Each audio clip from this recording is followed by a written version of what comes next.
Allez, salut à toi, j'espère que tu vas bien.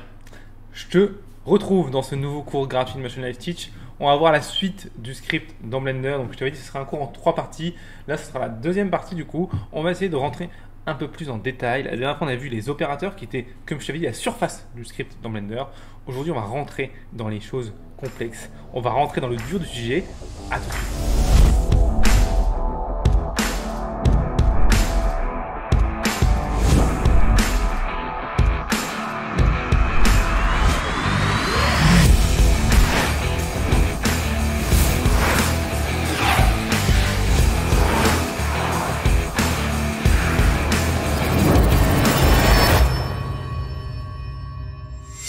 Du coup, qu'est-ce qu'il en est au niveau du dur du sujet, comme je suis en train de dire.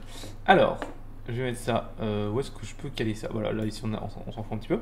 Donc du coup, il faut voir que la dernière fois, tu te souviens, on a vu un module qui s'appelait, hop, je vais créer un nouveau texte, voilà, tac, import BPI, et c'était le module bpi.ops, qui servait à reproduire les opérateurs de Blender.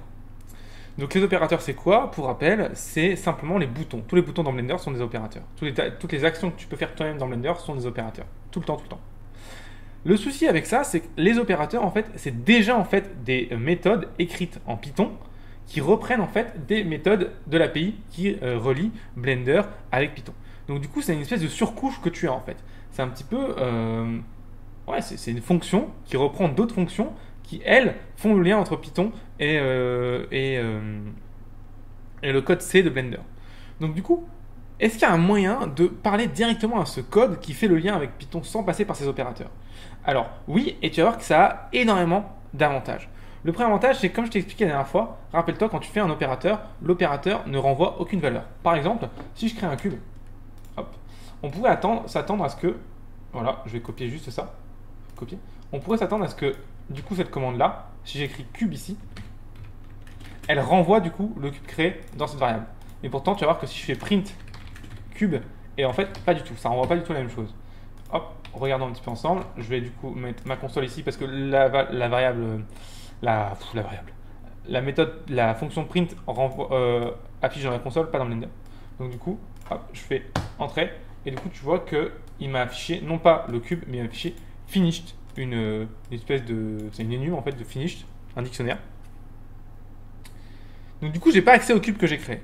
Et ça, c'est le premier inconvénient des opérateurs, c'est qu'ils renvoient non pas l'objet sur lequel ils ont travaillé, comme on pourrait attendre de n'importe quelle fonction Python finalement, mais en fait, ils renvoient un état qui dit si l'opération s'est bien passée. Donc finished, ça veut dire que c'est bien passé. Cancelled, ça veut dire que ça t'a arrêté. Et puis il y en a d'autres comme modal et path-through qui sont modal, c'est pas exactement ça, mais c'est un truc comme ça, qui sont en fait des choses pour faire des événements. On ne rentrera pas dans le sujet. Du coup, voilà. Donc c'est un inconvénient parce que du coup on peut pas accéder à ce cube parce que justement il est pas envoyé par la fonction. Donc du coup c'est un peu embêtant. Aussi les opérateurs ont un deuxième événement, un deuxième problème, c'est qu'ils ne prennent pas d'argument sur quel objet intervenir. Donc tu peux pas faire un opérateur spécifique sur un objet, c'est impossible, ça ne marche pas. Donc ça va toujours le faire sur ta sélection en fait, comme Blender le ferait quand tu appuies sur un bouton en fait. C'est ça le problème, c'est que tu peux pas changer le comportement par défaut de Blender par rapport à sur quel objet tu agis. Avec les opérateurs, je parle. Hein.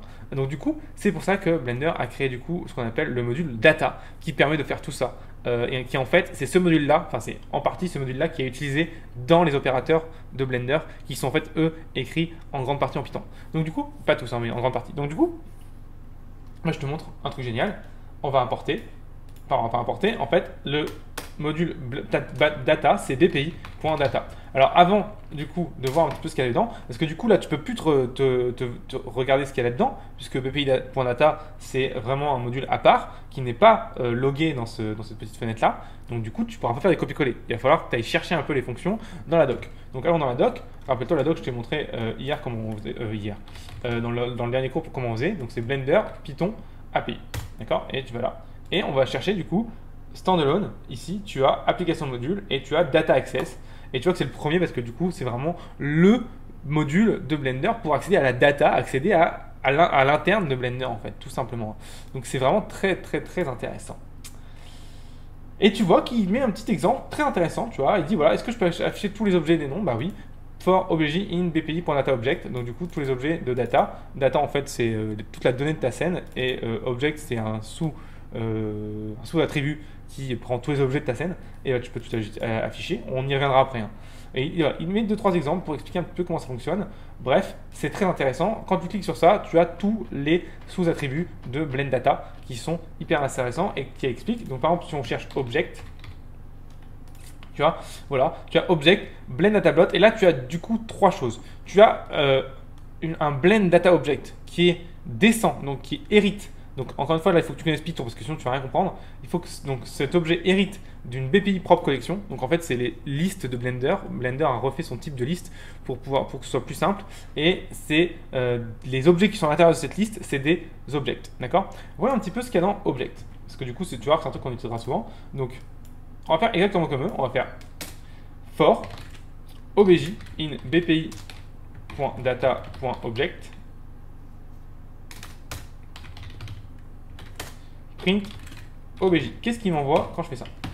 Je fais entrer, et là, tu vois, il m'a affiché du coup un BPI struct object cube. Et donc là, tu vois, il renvoie vraiment l'objet du cube. Maintenant, regarde, si je duplique mon cube 3 fois, par exemple, hop, et je réexécute le code, maintenant, tu vois qu'il me raffiche 3 fois le cube. Donc du coup, ça, tu vois, là, ça, c'est la manière d'accéder à mes objets dans Blender. Donc je vais pouvoir aller beaucoup plus loin que les opérateurs en faisant ça. Il faut bien comprendre que bpi.data.object, c'est pas, on pourrait penser que c'est les objets de ta scène, mais non, ce n'est pas les objets de ta scène, c'est les objets de ton fichier Blender, de ton Blender ouvert. Pour te le prouver, je vais créer une nouvelle scène, new, et dans cette scène, je vais créer d'autres cubes. Tu vois, voilà, donc du coup, et hop, je vais faire entrer, et tu vois qu'il m'affiche pas seulement 3, 4, 5, 6, 7, mais il m'affiche bien cube, 1, 1, cube, 1, 2, 3, 4, 5, 6, 7. Donc tu vois, il m'affiche tous mes cubes, d'accord? Donc c'est très important de comprendre comment fonctionne la data. D'ailleurs, ça me permet de venir voir, est-ce qu'il y a un moyen de visualiser cette data dans Blender directement? Oui, il y a un moyen, c'est dans... Ah bah voilà, il l'a mis là. Je vais montrer comment on y accède. Il suffit d'aller dans ton outliner, et si tu viens dans Data API, et en fait là, tu as toute la data de ta scène de partout. Donc par exemple, si tu cherches, ici tu as Object, et là tu as tous tes objets de ta scène, par exemple. Tu peux aussi aller dans un autre truc qui s'appelle Blender File, qui c'est un petit peu comme la data API, mais on va dire en présenter un peu plus joli, quoi. Donc ça peut être intéressant. Mais par contre, ce que j'aime bien avec la data API, c'est que tu as tout, quoi. Il y a vraiment tout, tu vois. J'ai tous les attributs de chaque objet, tu vois. Et ça, c'est plein d'attributs que je peux accéder en Python, ça, directement. Donc c'est hyper intéressant. Alors, un truc pour voir un petit peu les attributs. Non, mais je t'expliquerai. Si, allez, je t'expliquerai maintenant. En fait, tu vois, quand j'appuie sur bpi.data et que je fais un point ici, donc il faut être dans mon ici dans mon interpréteur. Je fais CTRL espace. En fait, il va me proposer ce qu'il y a derrière. Donc tu vois, je peux accéder aux actions, aux armatures, etc. C'est très facile. Et par exemple, si je veux object et hop, je fais CTRL espace, tu vois, s'il reste une seule possibilité, il va me compléter. Donc ça c'est très intéressant si tu ne connais pas les noms par cœur. Après, l'idée c'est d'aller voir dans la doc aussi, tu es obligé. Bon, qu'est-ce qu'on peut faire avec ces objets? Parce que c'est très bien de pouvoir les afficher, mais c'est pas très intéressant. Tiens, si on les déplaçait, et bien en fait, il faut savoir que OBJ, tu le vois ici, dans OBJ, hop, quand je vais dans un OBJ, hop, tac, il a un attribut location. Hop, regarde ici, location, où es-tu? Location. Alors c'est pas entré dans l'ordre alphabétique, donc du coup on va bien galérer à trouver. Bon, bah, il va falloir que tu me fasses confiance parce que du coup j'ai un petit peu la flemme de le chercher là, mais c'est pas grave. Donc lui il a un attribut location, qui en fait comprend simplement, oh il est là, location. 3 valeurs, c'est une liste, c'est un tuple de 3 valeurs, x, y et z, tu vois que je peux bouger directement ces valeurs. D'accord? Et je peux tout simplement aussi du venir bouger ces valeurs. Par exemple, je peux faire dire obj.location. Et du coup, on a dit que c'était un tuple de 3 valeurs, donc je peux très bien accéder à la première valeur en faisant comme ça, d'accord? Comme une liste classique en Python, plus égale 1. Voilà un petit peu ce qui se passe, voyons un peu ce qui se passe. Et hop, tu vois, je viens d'ajouter 1 à toutes les valeurs en x de mes objets. Et si je l'exécute plusieurs fois, ça ajoute 1 à chaque fois, d'accord?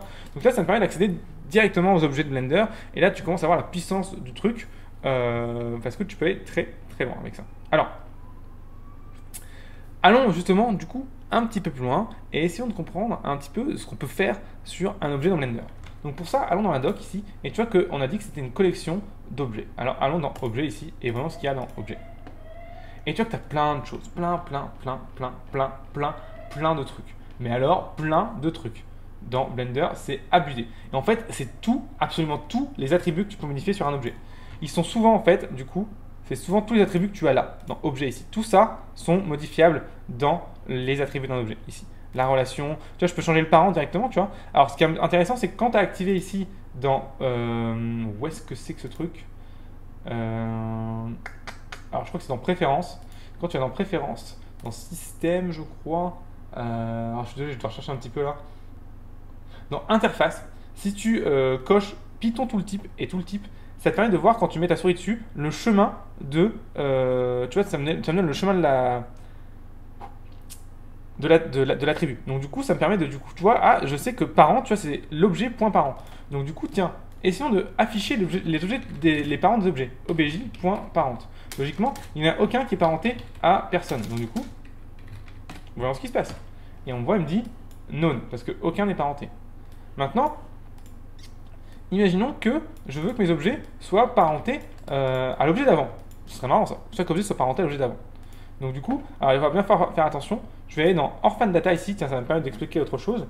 J'ai supprimé une scène tout à l'heure, tu te souviens ? J'ai supprimé une scène, mais en fait Blender ne supprime pas les objets de ton fichier tant que tu n'as pas fermé ton fichier. Et en fait, il reste dans ce qu'on appelle de l'orphan data. C'est ce qu'on appelle en français une... Là, du coup, j'ai pas le nom. C'est une poubelle en fait. En gros, c'est une poubelle qui reste là en tant que temporaire. C'est au cas où tu veux les réutiliser plus tard. Je peux venir sur... Donc du coup, en fait, là, ils sont toujours dans BPI.data object. Donc du coup, je suis toujours en train d'accéder à cet objet-là alors qu'ils n'existent plus dans mon fichier. C'est un peu débile. Je peux appuyer sur Purge ici pour supprimer ici les unused data block. Et tu vois que ça supprime le tout. Tu peux appuyer sur Purge pour les trucs non liés qui sont supprimés. Et maintenant, du coup, j'ai plus que mes 3 objets dans mon monde. Et je vais pouvoir ici, je reviens dans API Data, tu vois, j'ai plus que maintenant 3 objets, 3 cubes. Et je vais pouvoir dire print objet.parent. Et je vais dire, ok, j'aimerais que chaque objet soit l'enfant de celui d'avant. Donc pour ça, c'est assez simple. Je fais for i in range len.bpi.object.data, d'accord data.object, excuse-moi, je fais n'importe quoi. Puisque object, comme on te l'a dit, était une collection, donc une liste en fait. Hein. Donc tu peux aller choper sa longueur, d'accord Object, s'il te plaît. Voilà. Et du coup, tu lui dis, ok, je veux que bpi.object, d'accord, i.parent égale bpi.object i-1. Alors, attention, là, du coup, j'ai dit que chaque objet d'avant serait le parent de l'objet d'après. Le problème avec cette solution que je suis en train de faire ici, c'est que là, si i est égal à 0, donc lors de la première boucle, là, ça va faire -1, et l'index -1 d'une liste, ça n'existe pas. Donc, du coup, ça va cracher.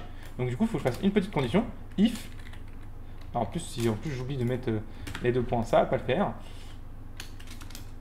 Hop, donc if i supérieur à 0. D'accord? Donc, du coup, le premier cube ne sera pas enfant de quelqu'un. Ce sera le root. Voyons un petit peu ce qui se passe. J'ai une erreur, c'est génial. Il me dit, du coup, l'erreur, on la retrouve ici. J'ai un syntaxe erreur. Voilà un petit peu ce qu'il dit. Invalide syntaxe. Oui, du coup, j'ai oublié une parenthèse. C'est normal. Tac, on recommence.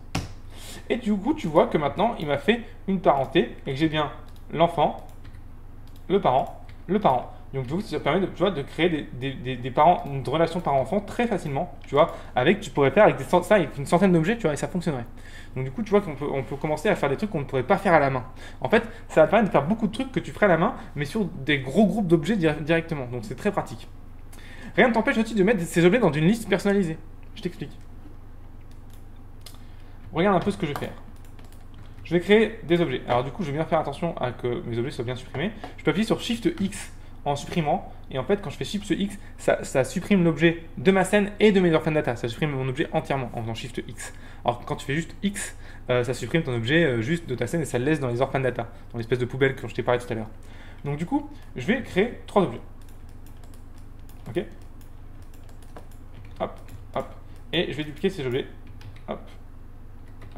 Pour le fun, je vais juste leur mettre à eux un matériel bleu et les autres un matériel rouge. pour qu'on puisse juste, simplement, c'est pour les reconnaître, hein, c'est juste pour les reconnaître. Donc, matériel display, voilà. Donc il sera rouge, et donc contrôler matériel, et lui, il sera bleu. Encore une fois, bon, j'imagine que si tu regardes ce tuto, t'es pas débutant, mais si t'es débutant, c'est normal que tu comprennes rien à ce que je fais là. C'est un tuto qui est destiné aux gens qui sont assez avancés, qui comprennent déjà comment fonctionne Blender. D'accord. Bon, bref.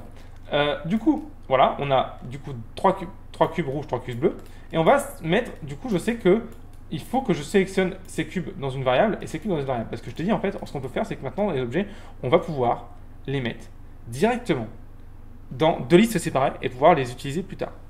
Donc pour ça, je vais les nommer correctement, pour pouvoir les reconnaître derrière en code.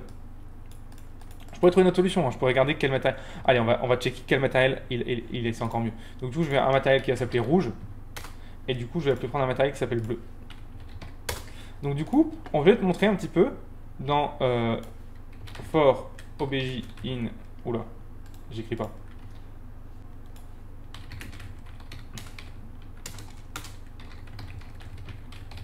.object, je viens regarder object, et là, tu vois que j'avais un truc ici qui s'appelait active matériel. Je sais pas si ça te dit quelque chose, ici. Active matériel. Tiens, regardons un peu ce que ça renvoie, ça. Du coup, print object.active matériel. Matériel. Hop. Et tu vois qu'il m'envoie rouge, rouge, rouge, bleu, bleu, bleu. Tiens, est-ce que ce serait pas cool de pouvoir choisir mes objets par rapport à leur matériel directement? Et là, ça deviendrait super cool. Tu pourrais faire des groupes d'objets juste par rapport à leur matériel, sans te prendre la tête avec des sélections, etc. Et tu pourrais enregistrer ces groupes pour faire des trucs dessus plus tard. Genre des sous-sélections, etc. C'est tout à fait possible. Hein. Eh bien, faisons-le. L'active matériel, ça renvoie un objet, il te dit type matériel. Vous voyez un peu ce qu'on peut trouver dans matériel. Tiens, il y a un truc qui serait intéressant, c'est de voir s'il il en renvoie le nom. Comme ça, on pourrait checker si matériel.name égale rouge, on fait un truc. S'il est égal à bleu, on fait un truc. Tiens, est-ce qu'on a un name quelque part? Faisons CTRL F, cherchons name. On a id.name. Est-ce que c'est ça? Parce que du coup, ça c'est les properties qui sont héritées. Donc du coup, c'est le nom de l'objet, mais ça vient d'une classe parente. Encore une fois, ça c'est du Python pur. Donc si tu comprends pas, va avoir un petit peu l'héritance de classe, comment ça fonctionne dans Python. Donc du coup, allons voir et voyons un petit peu ce qui se passe quand je fais active property active material.name. Est-ce qu'il me renvoie bien les names? Et oui, il me renvoie bien les noms. Donc c'est parfait. On va pouvoir essayer tout ça. Donc pour essayer tout ça, regarde ce qui va se passer. Je vais faire if obj.activeMaterial.name égale rouge. Alors, je vais créer une liste ici, rouge. Hop.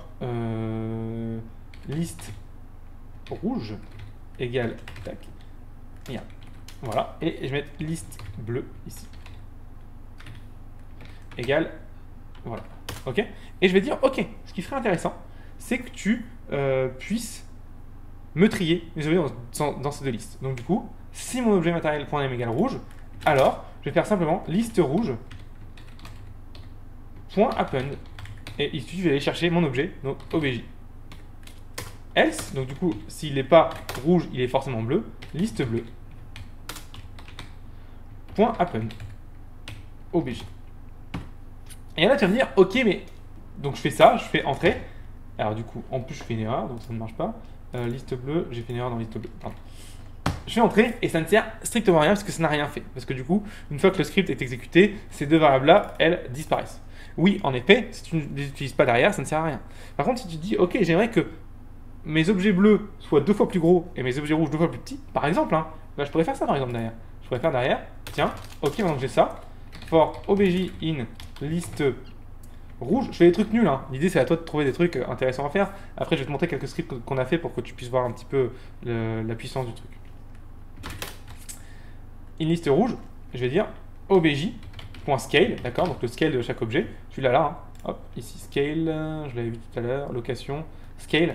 Ok, tu vois que c'est aussi une liste de 3 objets, donc du coup scale, point 0, et on va la diviser par 2. Donc du coup, shift divisé égal par 2. Donc on prend la valeur, on la divise par 2, et on va faire ça 2 fois, du coup pour chaque valeur. Hop. Voilà. Et pour liste rouge, ici, je peux même pas copier, c'est un peu dommage ça. Hop, liste bleue. on va non pas la diviser, mais la dupliquer. Ok. Et voilà un petit peu ce qui se passe si je fais ça. Tu vois, je n'ai aucune sélection, tu vois, je pars directement là-dessus. Et tu vois que mes objets rouges sont devenus plus petits et mes objets bleus sont devenus 2 fois plus gros. Et là, ça devient intéressant. C'est-à-dire que tu vas pouvoir faire des groupes par rapport au matériel, par rapport à leur nom, par rapport à plein de trucs. Parce que tu peux aussi checker, de trier les objets par leur nom directement. Tu vas pouvoir faire des tonnes de trucs énormes. Donc voilà, donc c'est hyper intéressant. On a un peu vu le module data aujourd'hui. Je vais te parler d'un autre module. Avant de t'expliquer un petit peu, enfin de te montrer un petit peu ce qui est possible de faire en script, je vais parler d'un autre module. C'est le module qui s'appelle le module contexte. Donc le module BPI.contexte. BPI.contexte, ici comme ça. Qu'est-ce que c'est le module BPI.contexte? En fait, le contexte dans Blender, c'est un concept assez spécial et j'ai mis pas mal de temps à le comprendre. C'est en fait, c'est qu'est-ce qui est dans ta scène actif à l'instant T. C'est ça que ça veut dire le contexte. Donc du coup, par exemple, tu as contexte.object, par exemple. En fait, ça renvoie l'objet actif, par exemple. Donc c'est qu'est-ce qui est actif à un moment donné. Tu vas avoir contexte.scène, ça va renvoyer la scène qui est dans laquelle tu travailles en ce moment. Tu vas avoir contexte. Plein de trucs, hein, on peut regarder, regarde. BPI.contexte. Et hop. Alors, je me suis trompé ici. Tac, et tu vois, il y a plein de choses, tu vois, tu vas pouvoir avoir ActiveBone, enfin plein de choses. Donc du coup, ça permet d'accéder aux objets dans ta scène directement par rapport à une propriété donnée, par rapport à une variable, par rapport, voilà. Donc par exemple, un truc hyper intéressant, si tu veux faire un script qui fonctionne que sur les objets sélectionnés, bah, tu as BPI.contexte et tu as un truc qui s'appelle SelectedObject et ça permet de pouvoir avoir les objets sélectionnés. Par exemple, si je voudrais que tous mes objets sélectionnés, par exemple celui-là et celui-là, bougent de 6 sur... allez, non, on va faire une petite rotation, allez. Qui est une rotation du coup sur Y de 90 degrés. Bah, du coup, je peux faire for obj in et tac sur les objets sélectionnés et je peux dire obj. Alors, la rotation, c'est rotation Euler, donc c'est Euler rotation. Donc ça s'écrit Euler rotation. Si t'es pas sûr, il suffit d'aller checker dans la doc. Hein. Et tu mets, donc on a dit sur Y, donc c'est 1. Plus égal. Alors attention, là le problème c'est que les valeurs sont en radians et pas en degrés. Donc du coup, il faut faire le calcul. Bon, bref, je vais faire un truc genre 0,8. Je pense que ce sera un truc pas mal. On va voir. Hop. Asno attribut Euler rotation. Alors c'est rotation Euler, pardon, ça doit être l'inverse. Rotation Euler. Ouais, voilà. Donc c'était à peu près 41 degrés. Et donc tu vois, hop. On a vraiment exécuté seulement la chose sur les objets sélectionnés. Donc ça c'est très intéressant. Attention à l'attribut contexte, il peut être assez bizarre parce que du coup les variables dans l'attribut contexte, ces attributs changent tout le temps. Elles sont tout le temps en perpétuelle évolution parce qu'en fait elles dépendent de tes actions dans Blender. Donc du coup pendant l'exécution de ton script, les variables peuvent changer. Donc du coup tu peux te retrouver avec une variable non définie alors qu'avant elle était définie, tu comprends pourquoi. Ça vient certainement de ça. Donc du coup, n'hésite surtout pas à faire une copie de cette variable dans une variable temporaire pour vraiment ne pas avoir la variable qui saute après au fur et à mesure. Donc au lieu de faire for obj in BPI context select object, si tu veux garder en mémoire ta sélection, tu peux dire select par exemple tid égale et voilà, tu mets ça là-dedans.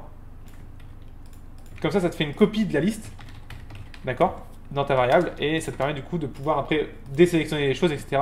et de garder les trucs. Donc ça permet de pouvoir faire ça, de pouvoir faire des sélections pendant ton script sans que ta variable, celle-ci, vienne foutre le bordel dans celle-ci. D'accord. Donc ça permet de... Voilà. Et je te conseille de le faire pour les contextes objects parce que c'est des choses qui bougent beaucoup. Là, tu vois, par exemple, moi, j'ai un code avec des ActiveBone et je comprenais pas parce que mes ActiveBone ils disparaissaient tout le temps, mais en fait, c'est parce qu'en créant du coup des joints, bah, du coup, l'ActiveBone il change, mais ça, je le savais pas. Donc du coup, je comprenais pas pourquoi mes variables étaient plus cohérentes. C'était pour ça. Donc du coup, une fois que j'ai fait des variables temporaires comme ça, j'avais plus le souci. Donc ça, attention à contexte, ça peut être assez bizarre.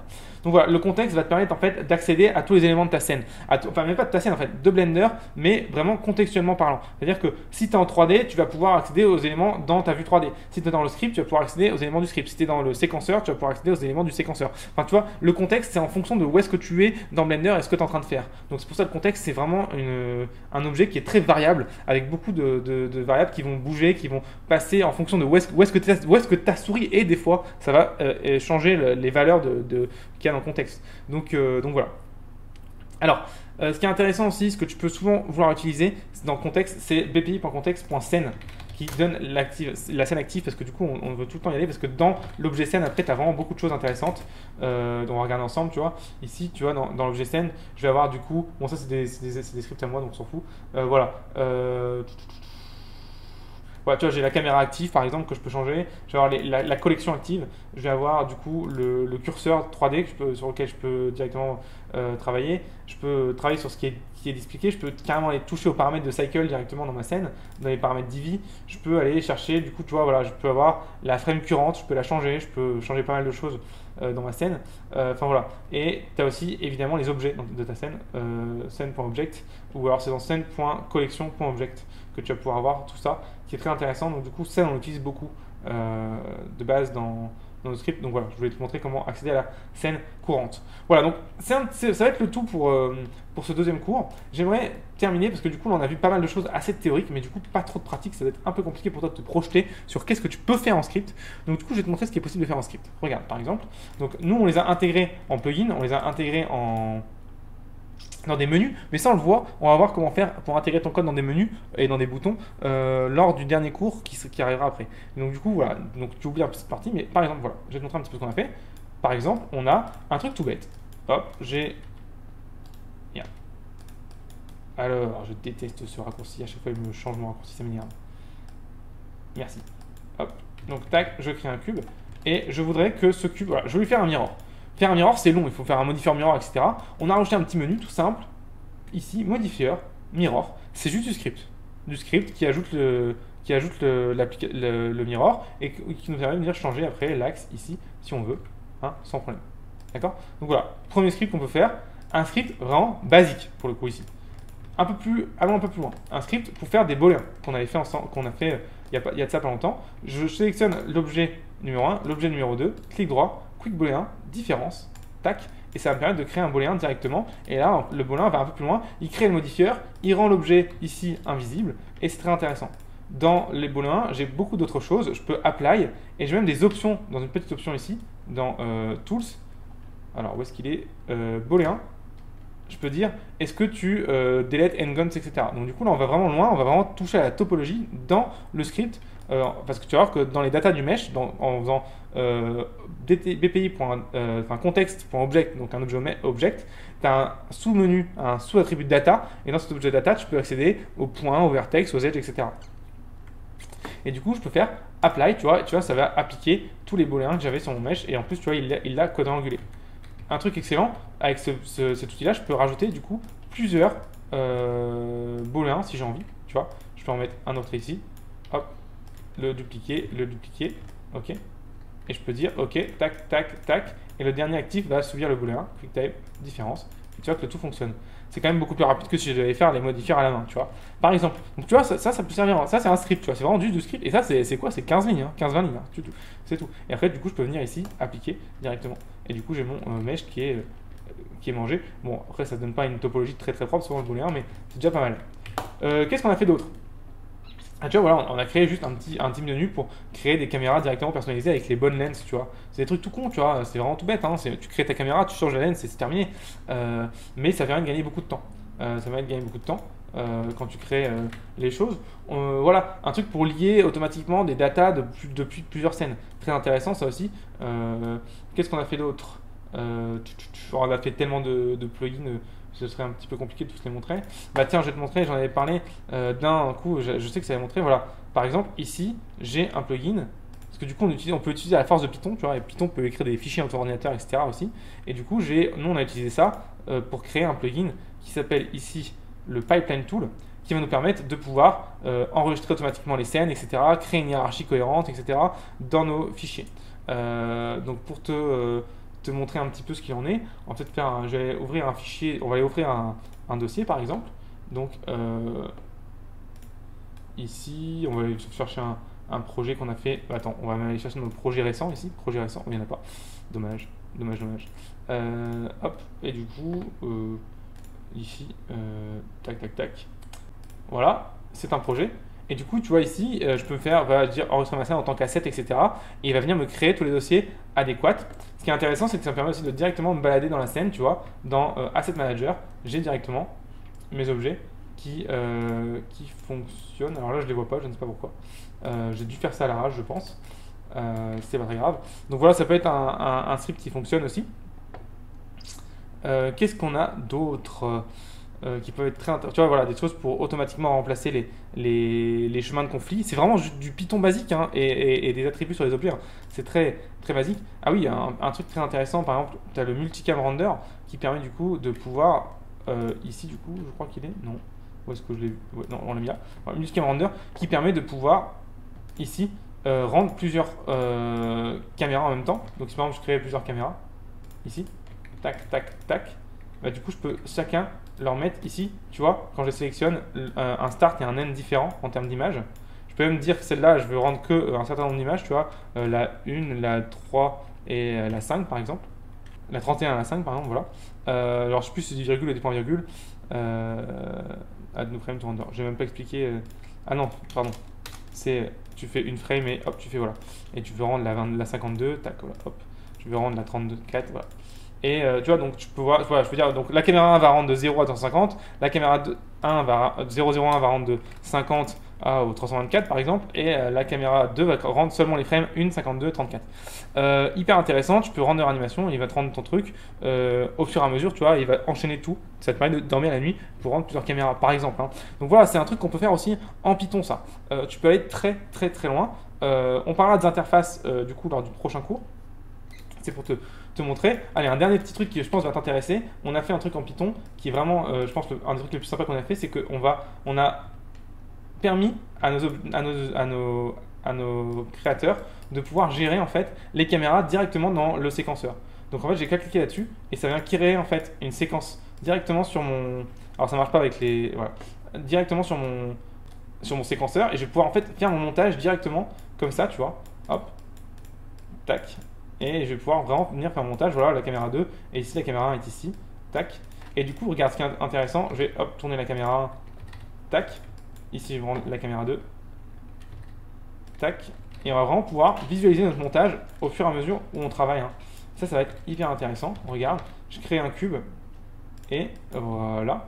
Tac. Donc, quand je me mets dans la caméra active, c'est ça. J'aimerais que la caméra 1 soit, la caméra 2 soit active pour voir un petit peu. Clic droit ici, j'ai rajouté des menus et active Reverse caméra. Tac. Et le truc encore plus marrant qu'on peut faire, c'est faire auto caméra change ici. Et quand maintenant je fais play, bah, tu vois qu'en fait je vais changer en fonction des caméras qui sont actives directement. C'est hyper intéressant pour voir un petit peu comment tu vas faire le montage de ton animation. Donc voilà, par exemple, ce qui est possible de faire en script. Alors là, je te l'accorde, c'est quand même des choses un peu plus avancées. On a quand même dû aller trifouiller dans le truc. On est à un petit millier de lignes de code pour faire ça. Mais voilà. Donc du coup, ça te permet de voir un petit peu ce qu'il en est. Alors, je sais qu'il y en a déjà qui m'ont demandé en commentaire. Est-ce que ces scripts vont être accessibles? Est-ce que je vais les donner aux gens? Oui, il y a un projet depuis déjà pas mal de temps, presque un an déjà, où je suis en train de retravailler tous nos scripts pour pouvoir les donner en tant que logiciel, que vous puissiez les télécharger, les installer sur votre Blender. On va faire la même chose sur Maya et on va même faire aussi la même chose avec After Effects. Donc du coup, 3 plugins avec en fait des séries de scripts qui permettent de gagner énormément de temps, qui sont en fait le résultat de nos créations de scripts sur presque maintenant 4 ans de prod. Donc oui, il y a vraiment un projet là-dessus. C'est pas encore le cas parce qu'il y a encore beaucoup de choses à faire, des scripts qui sont encore buggés, et puis il faut faire toute la partie du téléchargement, des mises à jour, etc. Donc c'est pas encore gagné, mais c'est prévu, je te le promets. Bref. En attendant, je te dis, du coup, merci de m'avoir suivi jusqu'au bout dans ce tuto. J'espère que ça t'a appris pas mal de choses. J'espère que ça t'a fait un peu rêver sur ce qu'on peut faire en script. Parce que du coup, là, je t'ai vraiment, encore une fois, on a gratté la surface. Maintenant, c'est à toi d'aller vraiment plonger un petit peu dans la doc et voir un petit peu comment ça fonctionne pour vraiment faire ce que tu as envie de faire. Je t'ai montré un petit peu jusqu'où on peut aller. Et encore, moi, il y a des gens qui vont beaucoup plus loin que ça. Et ce qui est possible aussi, ce qui est cool, c'est de pouvoir aussi faire tes propres interfaces. Et ça, on va le voir du coup dans le cours, dans le prochain cours, dans le prochain cours et le dernier cours sur le script dans Blender. Donc cette petite série de 3 cours qui était vraiment juste la découverte du Python dans Blender. Avant de terminer, j'aimerais te dire que tu peux te rendre sur le site de teach.motion-live.com pour avoir accès à toutes les scènes. Voilà, il n'y aura pas de scène vraiment à télécharger, mais à toutes les scènes qui sont dans les tutoriels gratuits. Donc du coup, tous les fichiers qu'on utilise, tu peux les télécharger et les comparer avec les tiens pour pouvoir voir si ça correspond, si tu as fait des erreurs, etc. Donc c'est très très intéressant. Et ça va vraiment te permettre d'aller relativement beaucoup plus loin que si tu regardais juste passivement les tutoriels. Aussi, si tu t'inscris sur le site de teachpromotion-com, tu vas pouvoir accéder à notre super plateforme qui va te permettre de regarder tous les cours qui sont classés par logiciel, par ordre, par difficulté et par projet. Hyper intéressant pour avancer beaucoup plus vite et avancer de manière très structurée. Et enfin, tu vas pouvoir aussi bénéficier de formations gratuites que j'envoie seulement aux abonnés par email. Ça, c'est vraiment top. C'est vraiment du contenu beaucoup plus poussé et beaucoup plus intéressant, enfin pas intéressant, mais beaucoup plus important pour moi, je pense, dans ces formations gratuites que les cours que je mets sur YouTube. Parce que pour moi, c'est voilà, je remercie les gens les plus motivés, on va dire.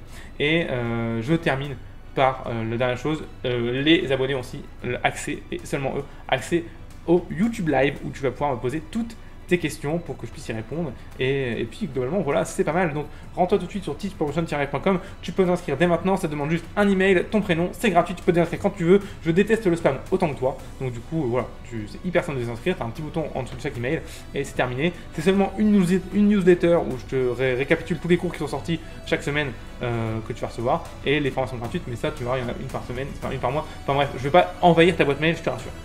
Je te dis à très bientôt et je te dis merci beaucoup d'avoir suivi ce cours jusqu'au bout.